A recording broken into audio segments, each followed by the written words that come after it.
Hi everyone, it's me, the Booknester, and yes, there's been a bit of a void in any of my videos recently. And I just have to say that I have to blame it on the fact that I've been on vacation and I've had family visiting, and it just didn't seem that I could actually talk with y'all.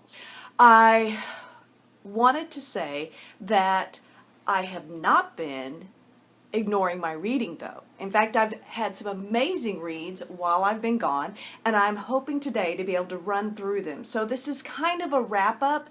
I'm going to be doing a couple different videos probably in the next couple days so that I can get caught back up. I'm so glad you stuck with me. I have gained a couple more subscribers while I was away, so I'm going to take it as some people finally found me, and that's a big thanks to people like Kate Howitt, Kate How Reads, for recommending me. Oh my gosh, I was beside myself when I came back, and I had seen that she had, because we do read similar things. In fact, one of the books that I've read this week, or not this week, sorry, during my vacation, has been because of her, and I happened to find it on the cruise ship I was on at the time.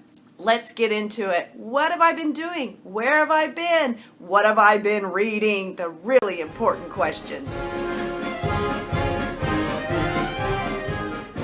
If you want to put the drama that's going on with our politics right now around the world to shame, just go back to, I don't know, around the late 1700s, early 1800s, and you want to see some shaking up going on and some political stuff going on that you just can't believe did, this is for you. So, The Physician's Visit was actually a read that I chose specifically because where I was going on vacation was to the North Sea, and particularly to Amsterdam and Oslo and Copenhagen and those different areas around there. And I wanted to try to start getting familiar maybe with a little bit with their history, because one thing this trip has taught me is I know nothing about the history of the countries that are in the North Sea area. And the bigger thing that I've learned is that I should really know their history.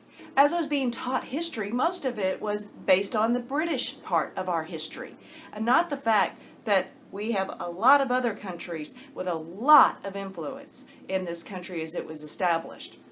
So one of the things I did was I went out and tried to find out about some of the kings and the queens. So The Physician's Visit is about King Christian VII of Denmark. Now, he is known as the Mad King, that he was really crazy. But what was kind of interesting with this particular read was the setup and learning about this king. This king actually, you have to wonder if he would have been mad had he not basically had child abuse heaped upon him based on this book. Now, this book, where does it fall? It's definitely historical fiction, but it probably has a huge basis. And it's a good place to jump off and kind of find out more about these key characters, because the characters are real. Conversations, unless he was sitting there with his little, audio recorder, I don't think those were necessarily real. But it's an interesting read. And one of the reasons is because you immediately are immersed into what might have shaped this king and what this king's mentality was.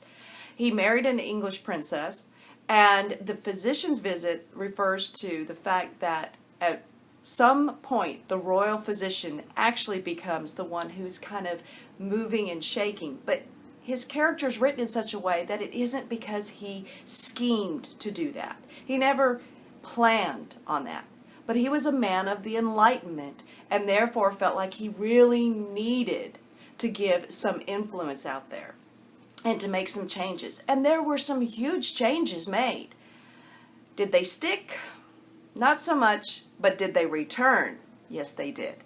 So if you want some scandal, both in sexual manners, but also in a little bit of kingdom and their craziness, and also some diabolical characters, this is a great read if you can find it. I was able to get it through my library. I really would encourage anybody to read it that might want to start looking into this. But this became personal for me. On my trip, I was able to go to 3 of the different castles. One of them actually had pictures of the royal family. And they had tons of pictures of everybody as you were coming up. And if I had had more time, could have actually walked through and you get kind of an idea of the history through the royal family of Denmark. The tragedy is I went looking for this guy. I wanted desperately to see him. I found one photograph only of him. Not photograph, I'm sorry, one painting of him.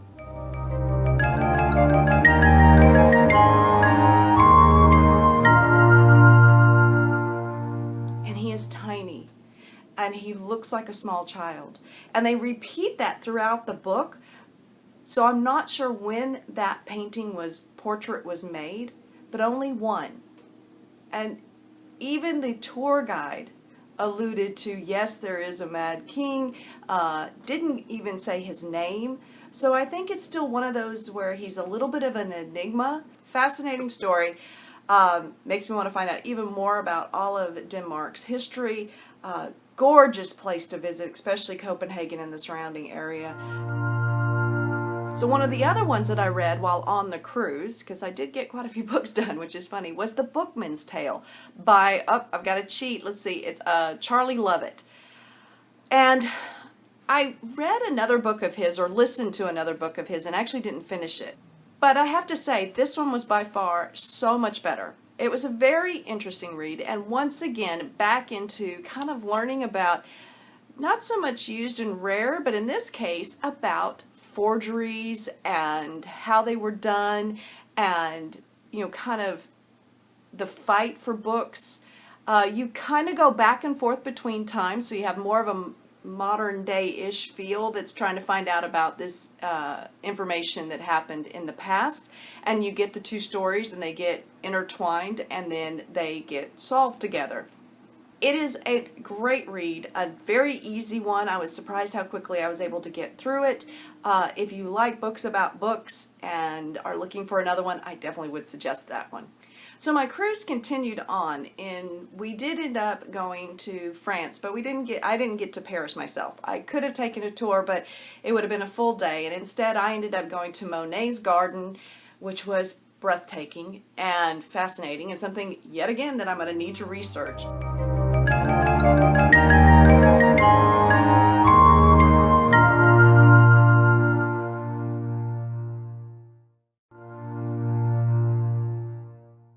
That I also read along the way was The Bookseller. Now, I picked this up months and months ago here in New Jersey. I told you about it in my little library find, and it is a mystery. It's kind of a Jack Reacher-ish type feel to it, but I really love the main character, who is an ex-FBI agent, profiler that now heads up security for the U.S. Embassy, and the ambassador that's there. He kind of heads up that detail.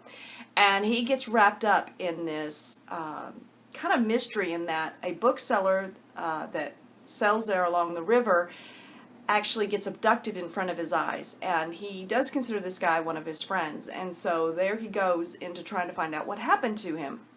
The best thing about this, of course, is it really gives you a little glimpse into the French bookseller trade. The story is fascinating in that I love the guy's character. Now, first of all, he is a Texan, but luckily they didn't write him quite as the crazy, outlandish stereotype, and I appreciate that. He's intelligent, he's respectful to the fact that there is a culture there, and that he is in France and he's not in America. He's not running through the streets with his gun unfurled and chasing down bad guys, though there is a lot of going through the streets, and perhaps that's the only thing about this book that I thought was a little bit negative.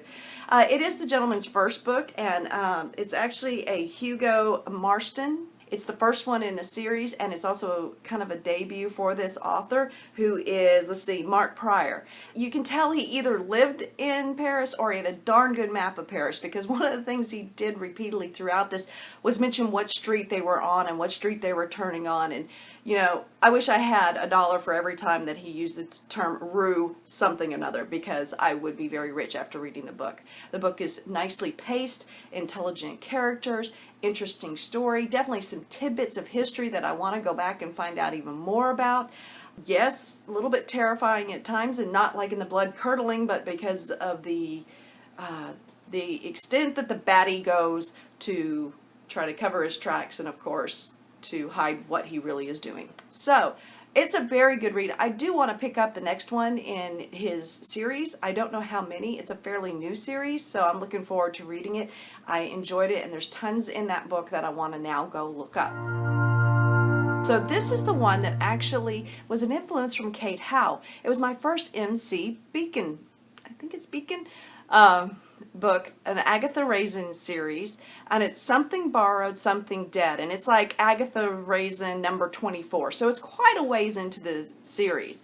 But I found it on the cruise ship that I was on, and since I was on the cruise ship for almost, I think it was almost 14 days, and it's a wonderful cruise, and I was able to read a lot. So anyway, so I picked up this book, and it is definitely a cozy read. I'm not sure if it was the best one for me to pick up first. I felt a little lukewarm about it, but I did enjoy the setting, and I have to say I enjoyed all the characters that were around Agatha Raisin, but I think I need to read one or maybe two more that focus more on Agatha so that I can see about her as a character. But it was easy to read. It was fun to read. It was a little village with a lot of eccentrics in it, and of course there's a couple murders, and they keep kind of piling up. I think I need to go back and read one or two other ones just to learn a little bit more about her and these characters and where they came from. Thank you, Kate Howe, and I will be picking up more.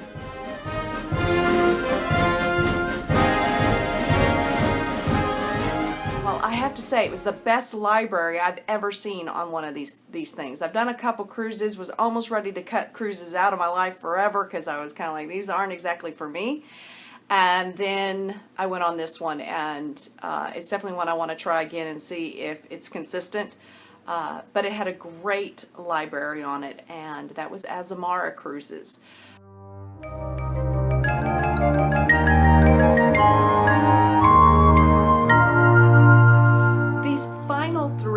Two of which I read prior to my vacation, and one which I've read since I've been back in September. So I'm kind of looping all my September reads into this as well. I'm going to be doing individual reviews over each one of these books, so I don't really want to go into them too much. And what I'm hoping to do is that once I've done those reviews, of course I'll come back and I'll add their direct links down below. But for now, I just want to mention the three that I read. One that I most recently finished reading and read fairly quickly is Truly, Madly, Guiltily by Liane Moriarty. It's a new release as of 2016. I have read her previous book, Big Little Lies. I enjoy her style. It kind of is one of those where it's a time thing where you start out the day that they're talking about and causes the whole center of the story to revolve around is a certain barbecue, and then you're checking back in 2 months later, and they're intertwined and slowly revealed throughout the book. The other two that I've read as well is Woman in Cabin Number 10 by Ruth Ware. Now, I have not read In a Dark, Dark Wood, and I do plan on doing that. In fact, I'm really going to try to get to it very quickly because I'd like to put the two together. I've done another full review on The Woman in Cabin Number 10, and I'll link that as soon as I get it posted up as well. The third one was All Is Not Forgotten, and it's another great book that I enjoyed. It's a debut novel. Another one that's a recent release here in 2016. I'm not seeing a whole lot of reviews on it, so I'm hoping to get that up for you. Now, a lot of books. I told you I actually did read. As you can tell, most of my books I don't have. That's why we've done all the sliding in and out, because most of mine are library books and returned, and or they were borrowed off of the cruise ship and I had to turn them back in as well. I think that's everything. I think that gets us caught up. If you've read any of these books, if you're interested in any more of these books, or if you have an opinion on any of them, feel free to leave it, please. That's what I love, is talking in the comments and chatting with you. For anybody who's new, thank you so much for giving me a chance, and hopefully I won't let you down. And I will be talking to all of y'all really soon. Have a great October!